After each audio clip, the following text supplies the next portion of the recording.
Diona is a cryo support with a lot of amazing utility. She got heal, she got shield, she got buff, she got debuff. Basically everything you can ask for in a support. Diona elemental skill is her shield. Holding the button will make the shield last longer as well as being stronger, however come at a longer cooldown. You don't actually have to wait for the shield to land. You can switch character prior to the shield landing and then your new character will still get the shield.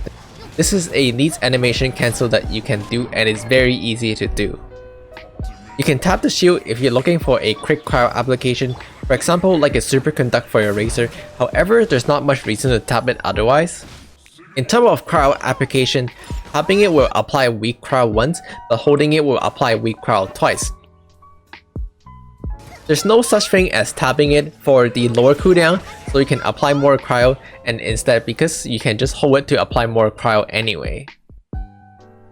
It will also apply weak cryo onto yourself, which is useful for removing elemental debuff on you. However, it will not be able to remove stronger elemental debuff, for example like the slowing water. Your shield is 2.5 times better when absorbing cryo attack, however if you're using a sacrificial bow, do keep in mind that your shield will not stack twice, it will only refresh your duration. Finally, the shield will also give you 10% movement speed as well as stamina reduction to whoever is carrying the shield. Do note this does not stack with similar passive like Rosaria's or Kaya's. Diona's elemental burst is a very simple healing circle that will heal the character standing on it, but will also reduce enemy attack by 15% if you have her Ascension 4 unlocked. This is very self-explanatory, so let's move on to the talent leveling order. Level your elemental skill first, followed by your elemental burst. Your normal attack, you don't really have to level this because you almost never use this. Let's quickly go over the elemental burst. D1 is one of Diona's best constellation, 15 energy after your elemental burst and basically reduce the elemental burst energy requirement from 80 down to 65, which is a significant reduction, especially if you don't have enough energy recharge. So this is actually really good and it's one of Diona's best constellation.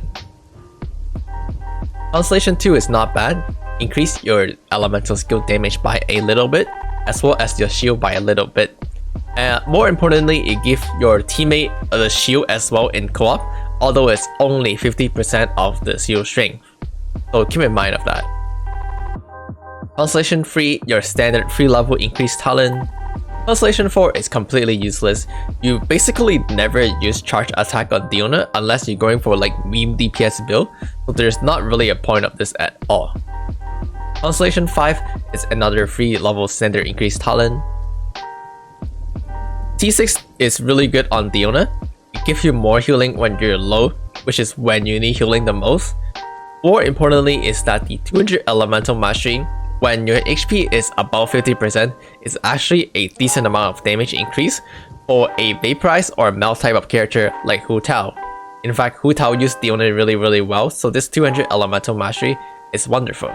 However, for electric character, because of the recent elemental mastery nerf, so this doesn't really work on electric character like Beidou or Fischl, so keep that in mind. That being said, let's move on to the build. Building Diona is very easy, so let's quickly get started. In terms of weapon, the Felonious Warbow that you get for free is really good on Diona, or if you have the Sacrificial Bow, it is also really good on Diona as well. They're more or less equivalent, with Sacrificial Bow being slightly better if you're running her in a cryo team, for example with Ganyu, or the Felonious Bow being slightly better if you have a fully built Diona with a decent amount of crit rate to proc this passive. Now because Diona's elemental skill hit 5 times, this passive here is actually rather easy to proc. At Refine 1, with just your helmet, which is 30% critical rate, you actually have a 70% chance of proccing this passive, which gives you 6 energy for the entire team. This is because, again, Diona elemental skill hit 5 times and each one of them can crit, and each one of them, when they crit, have a chance to proc the passive. This is similar for Sacrificial Bow, where each hit have a chance to proc this passive and refresh the skills.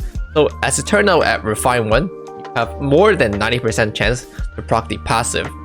A final weapon option for this is of course the elegy for the end bow. This bow, similar to the other two bow, have energy recharge as its substat. However, this bow is slightly more expensive in terms of your wallet at least.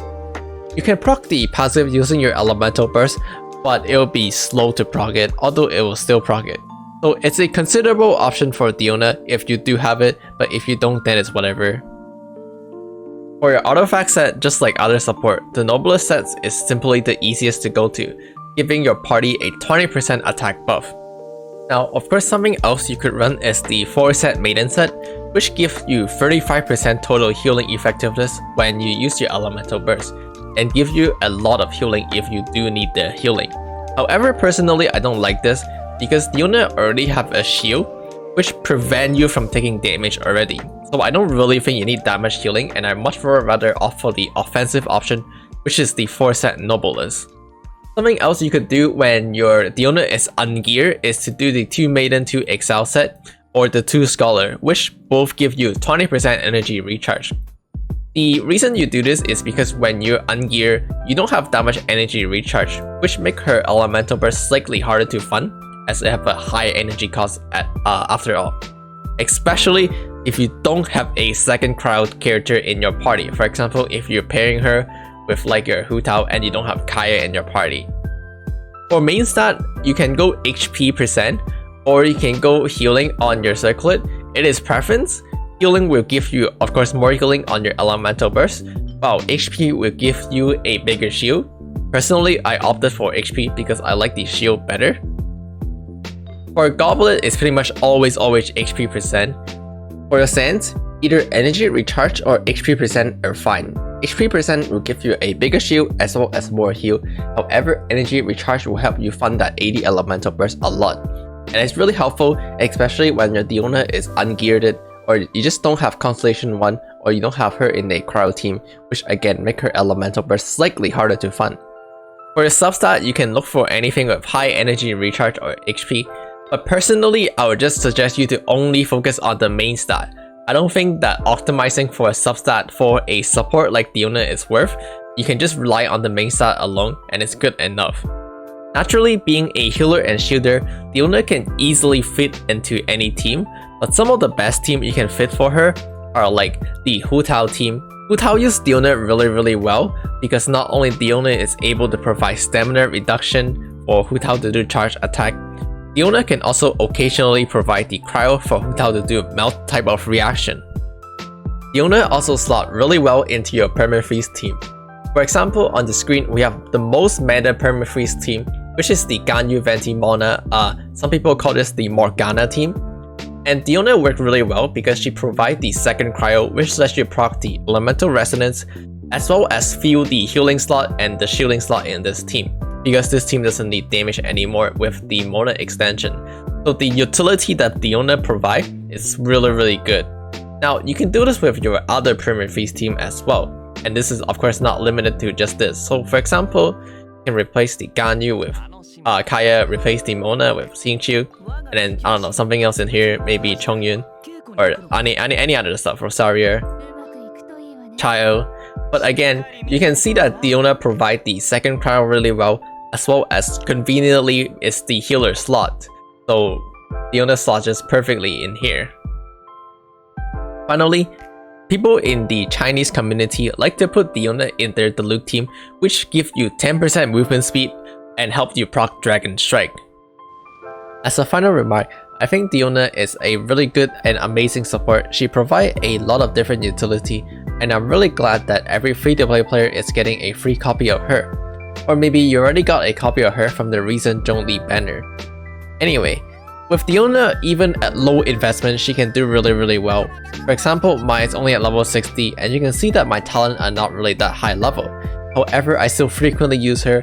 I put her into my Hu Tao team, I put her into my Diluc team, I put her into my permafreeze Ganyu team, and she just does really well.